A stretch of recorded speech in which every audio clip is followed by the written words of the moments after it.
नमस्कार दोस्तों, स्वागत है आप सबका मेरे चैनल ऑल हिंदी क्लासेस में। मैं हूं प्रीति और आज का हमारा प्रकरण है धनुष भंग भाग 7।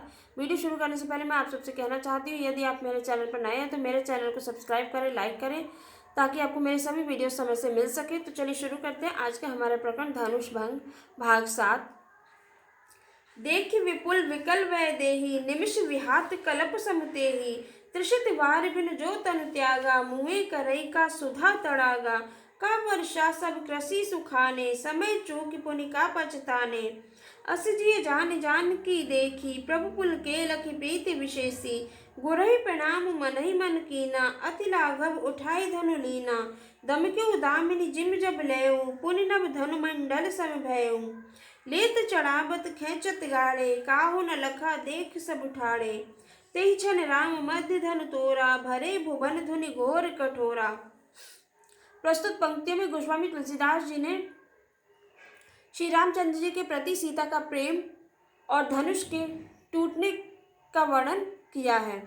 इसके शब्दार्थ देख लेते हैं। विकुल विपुल बहुत, विकल व्याकुल, वैदेही सीता या जानकी, निमिष पलक झपकने का समय, त्रसित प्यासा, तनु शरीर, त्यागा छोड़ दे, सुधा अमृत, तड़ागा तालाब, जिए हृदय में, जानी देखकर या जानकर, पुलकित या प्रसन्न, लाघव शीघ्रता से, दामिनी बिजली, नभ आकाश, धनु धनुष, भयऊ हो गया, लेत हाथ में लेते हुए, चढ़ावत चढ़ाते हुए, खेचत खींचते हुए, ठाड़े खड़े हुए, भुवन संसार, धुनि ध्वनि। इसकी व्याख्या देख लेते हैं। देखी विपुल विकल वैदेही, गोस्वामी तुलसीदास जी कहते हैं कि श्री रामचंद्र जी ने जानकी जी को बहुत ही व्याकुल देखा। निमिष विहात कल्प समते ही, सीता जी का एक एक क्षण कल्प के समान बीत रहा था। त्रिषित बार बिन जो तनु त्यागा, प्यासा आदमी पानी के बिना शरीर छोड़ दे, मुँहे करई का सुधा तड़ागा, तो उसके मर जाने पर अमृत का तालाब भी क्या करेगा। का वर्षा सब कृषि सुखाने, सारी खेती के सूख जाने पर वर्षा किस काम की।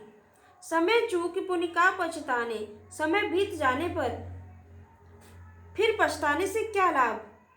इसका आशय यह है कि समय के व्यतीत हो जाने पर सब कुछ व्यर्थ हो जाता है। अस जिय जान जान की देखी, हृदय में ऐसा समझकर श्री राम जी ने जानकी जी की ओर देखा। प्रभु पुल के लखि प्रीति विशेषी, और उनका विशेष प्रेम देखकर वे पुलकित हो गए, अर्थात प्रसन्न हो गए। गुरहि प्रणाम मन ही मन कीना, श्री राम जी ने मन ही मन में गुरु विश्वामित्र को प्रणाम किया। अति लाघव उठाई धनु लीना, और अत्यधिक फुर्ती से धनुष को उठा लिया। दमक्यु दामिनी जिम जब लयऊ,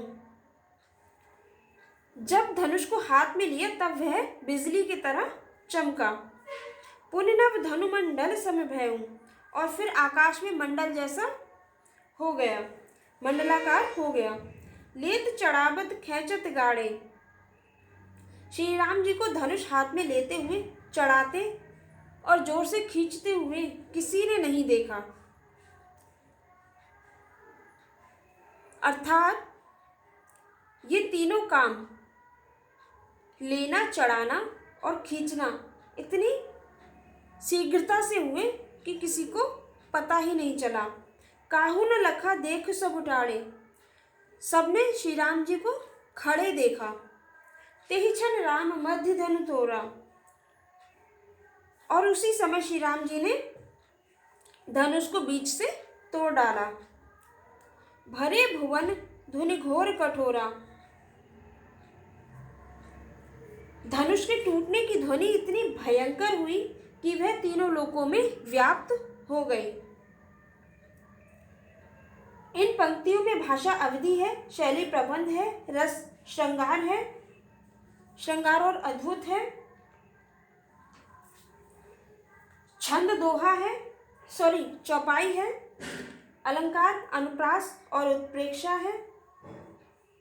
गुण माधुर्य है, शब्द शक्ति अभिधा है। अब हम आगे की पंक्तियां देख लेते हैं। भरे भुवन घोर कठोर रव रविवाज तज मारगु चले, चिक्क रही दिग्गज डोल मही अहि कोल कुरुम कलमले, सुर असुर मुनि कर कान दीने सकल विकल विचारे, को दंड खड्यो राम तुलसी जयति बचन उचारे।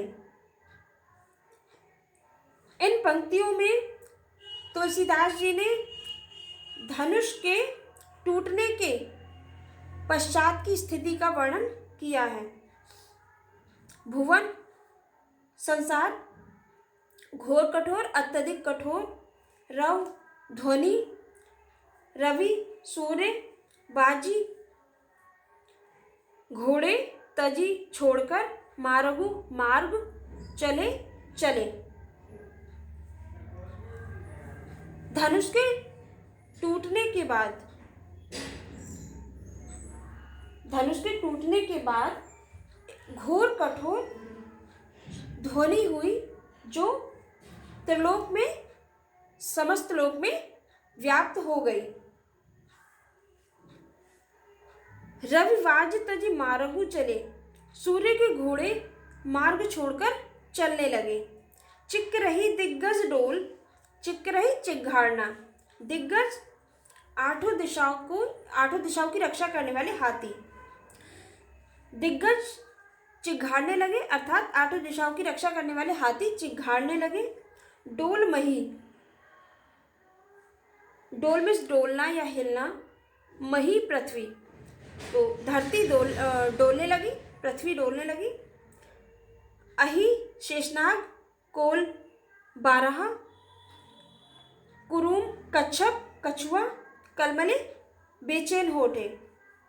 शेषनाग, बारहा और कछुआ बेचैन हो उठे। सुर असुर मुनि कर कान दीने, सुर देवता, असुर राक्षस, मुनि ऋषि कर हाथ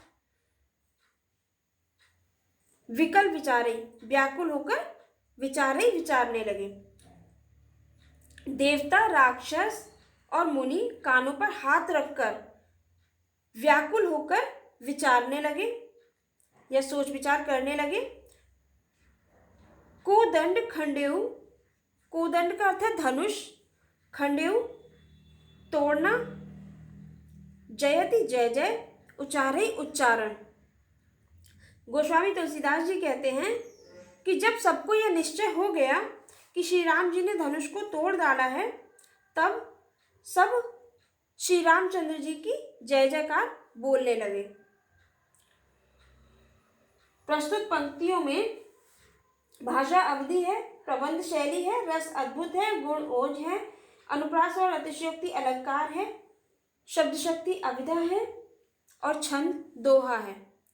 मैं आशा करती हूँ आप सबको ये व्याख्या समझ में आ गई होगी। वीडियो पूरा देखने के लिए धन्यवाद।